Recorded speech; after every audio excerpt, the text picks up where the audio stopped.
অনেক বেলা হয়ে গেল, যদি কাজটা করালি।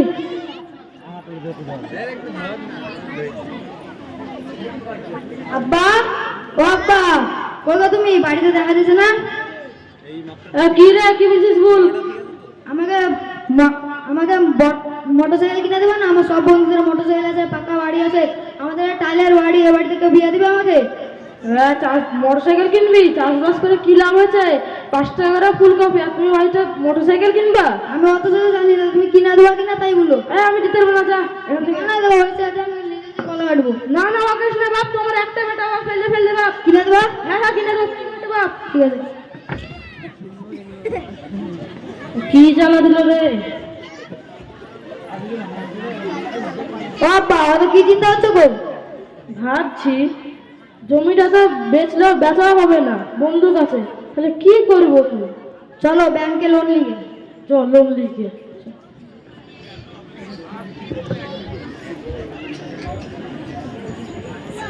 দেখতে থাকুন, দেখতে থাকুন, পরবর্তী কি হয় দেখতে থাকুন।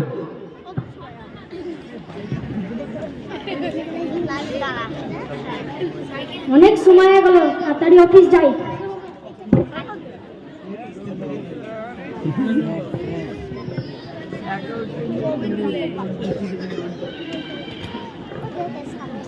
স্যার আসবো? স্যার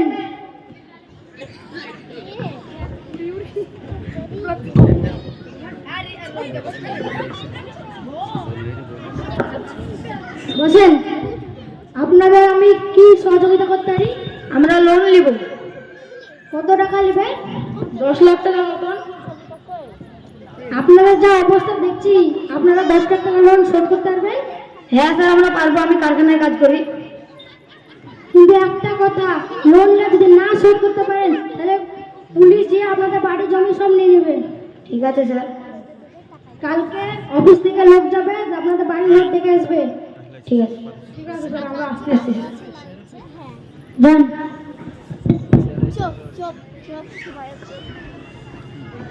আরে টাইম না বেশি, 10 মিনিট যাবে, যাই তাড়াতাড়ি যাই আমিও। কয়েক মাস পর যাই, এগুলো দিকে আমরা ফেয়া দিই, তো অনেক কাজ আছে আবার।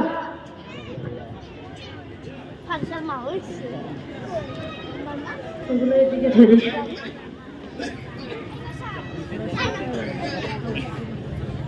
আব্বা দেখো, আমরা চলে গেলাম। সকালে বৌমা খালে কোথায় এসেছিস রে? আমি শ্বশুর বাড়ি চলে এলাম, কারখানায় কাজ নাই। তা আজকে লোন বানা আসবে, তো লোনের টাকা কে দেবে? আমি অত যত জানি না, আমার কাজ নাই কারখানায়, তুমি একবার শোধ করে তুই দেবো। তো লোন নিতে বললি, আমি আমাকে দিতে পারবো টাকা? আমি অত জানি না। এ বাপ, যাস না রে। আমি অত জানি না। আল্লাহ, আমি কি করলাম আমার ছেলের লেগে? আজকে লোন বানা আসবে, এবার আমি কি করব? বসে থাকলেও চলবে না, যাই মাঠের দিকে একটু যাই।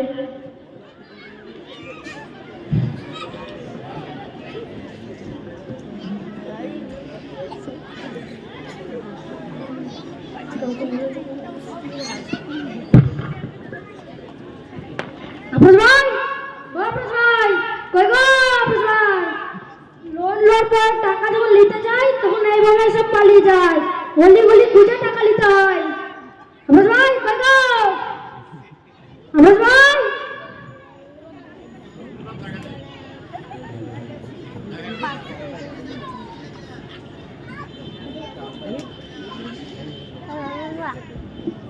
কতবেলা হয়ে গেল, আজকে যাত্রী মাঠে বাড়ি যাই। আফরোজ ভাই, একটু লোন বাড়া না, তাড়াতাড়ি যাই। আফরোজ ভাই, আফরোজ ভাই, কোথায় বলেছো? ভাই, আমি মাঠে একটা জিনিস আছে ভাই, আনছি আমি। ওইসব বাদ দাও, তুমি আমার কাছে আসো। দাঁড়ান ভাই, বলুন। আজকে তো টাকা লোন দিন, আগে 2 মাসের দিন নিয়ে আজকে পালাচ্ছে। আর কি বলবো ভাই, আজকে আমার বেটা বৌমা ফেলে শ্বশুর বাড়ি পালিয়ে গেল, এবার আমি টাকা দিতে পারবো না। ওইসব আমি জানি না, প্রথমে বলে গেছিলাম টাকা না শোধ করতে পারলে সরকার থেকে লোক আসবে, আমাদের ব্যাংক বাড়ি ঘর নিয়ে নেবে। ভাই, এটা আমার ল্যান্ড না, আমার এই দুনিয়াতে কিচ্ছু নাই, শুধু এই বাড়িতে আমি থাকতে পাই।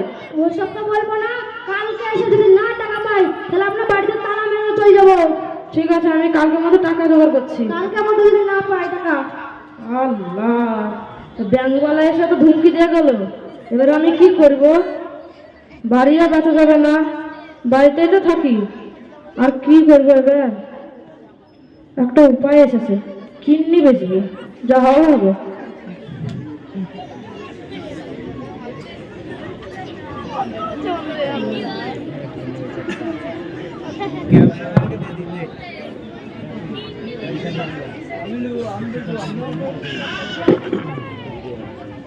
Aria, siapa bokto?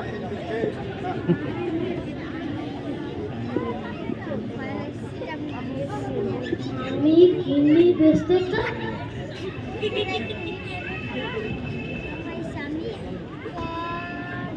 চলো চলো, মেলা দেরি হয়ে যাচ্ছে, চলো।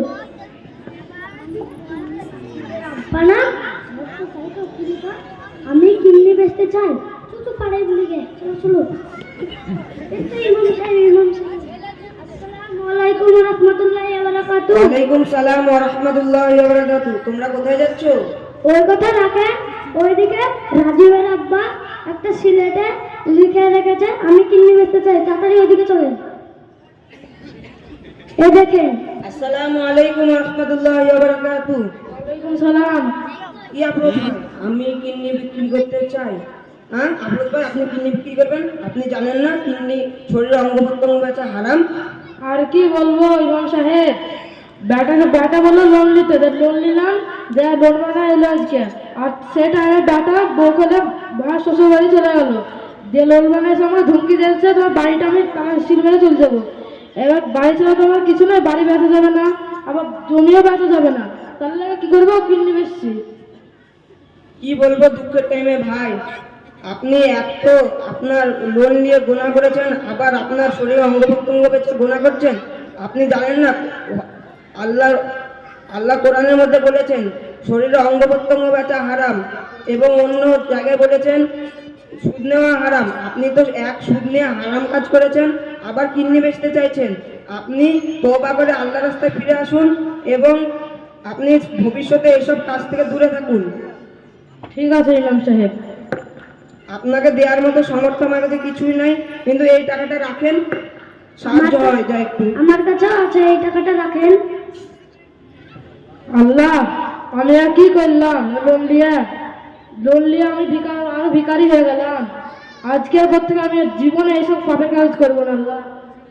আর আপনাদেরও বলতে চাইছি, আপনারা যারা লোন নিয়ে ব্যবসা করেন, যারা লোন নিয়ে বাড়িঘর করছেন, তাদেরকে আমি লক্ষ্য করে বলছি, আপনারা এই গুনাহ থেকে বেরিয়ে আসেন, না হলে আফরোজ ভাইয়ের মতন আপনাদেরও হাল হতে পারে। লোন মানুষকে ধ্বংস করে দেয়। আসসালামু আলাইকুম ওয়া রাহমাতুল্লাহি ওয়া বারাকাতুহু।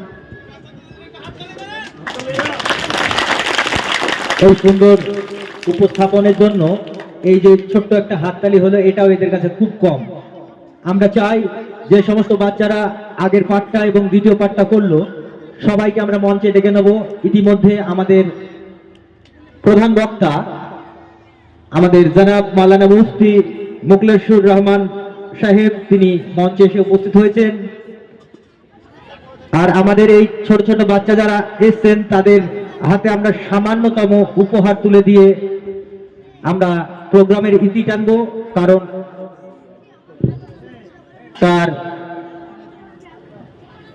তাদের ছোট্ট উপহার দিয়ে আমরা তাদের সম্বর্ধনা জানাবো। মঞ্চে এসে উপস্থিত হয়েছেন আমাদের মুফতি মাওলানা মুখলেসুর রহমান সাহেব, আমাদের বক্তা।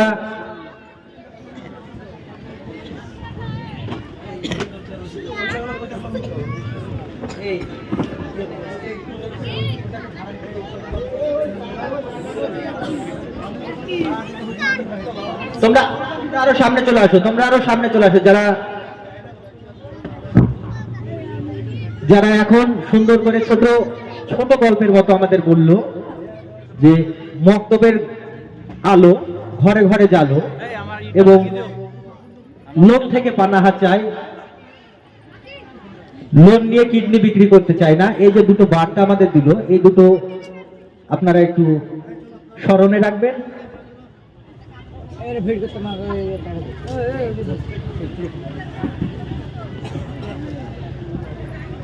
আমাদের এই বাচ্চারা যে উপস্থাপনা দিয়েছে তাদের জন্য আমরা সত্যি আমাদের খুব ভালো লাগছে। আমরা চাইবো খুব তাড়াতাড়ি এদের হাতে সামান্য একটু উপহার তুলে দিয়ে মঞ্চটা আমরা জনাব মৌলানা মোহাম্মদ মুফতি মুখলেসুর রহমান সাহেবকে আমরা স্টেজটা ছেড়ে দেওয়ার জন্য।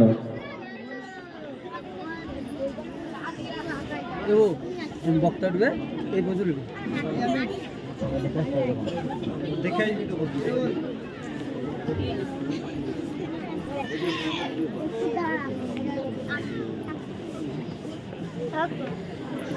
তো এই যে বক্তব্যের বাচ্চারা যারা আমাদের টিকটিকি পাড়া জুম্মা মসজিদের বক্তব্যে আছে তাদেরকে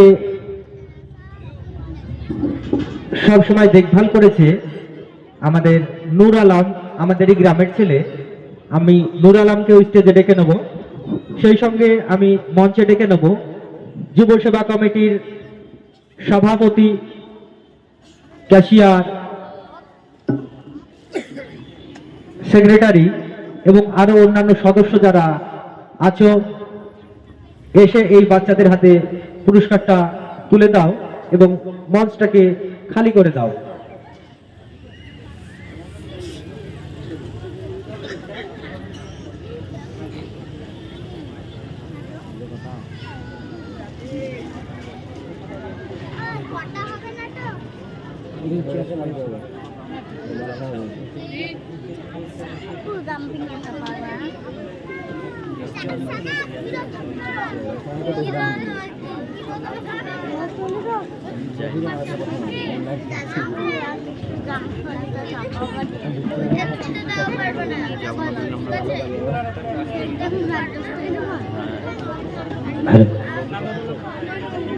এদের পুরস্কারটি তুলে দেবে আমাদের টিকটিকি পাড়া যুব সেবা কমিটির সেক্রেটারি, সভাপতি, ক্যাশিয়ার, সহ সেক্রেটারি, সহ ক্যাশিয়ার। আমি সবাইকে আমন্ত্রণ জানাচ্ছি, সবাই একে একে আসো।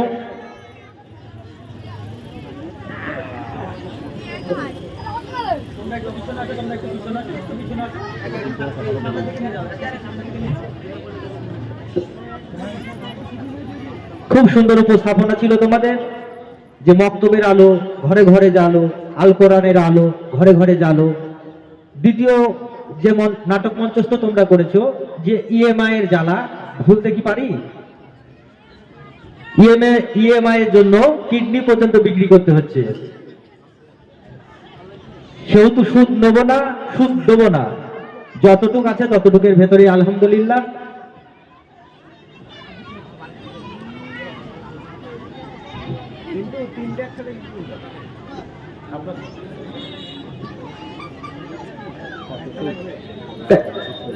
এদের নাটকটা কেমন লেগেছে আপনাদের সবাই? তো জোরে করে একবার হাততালি হয়ে যাক এদের জন্য। তাহলে এদের জন্য জোরে করে হাততালি, এবং সেই সঙ্গে তোমরা আরো ভালো কাজ করো, ভালো করে লেখাপড়া করো, ভালো করে মক্তবে যাও, এই আশা আমরা রাখবো। বাহ,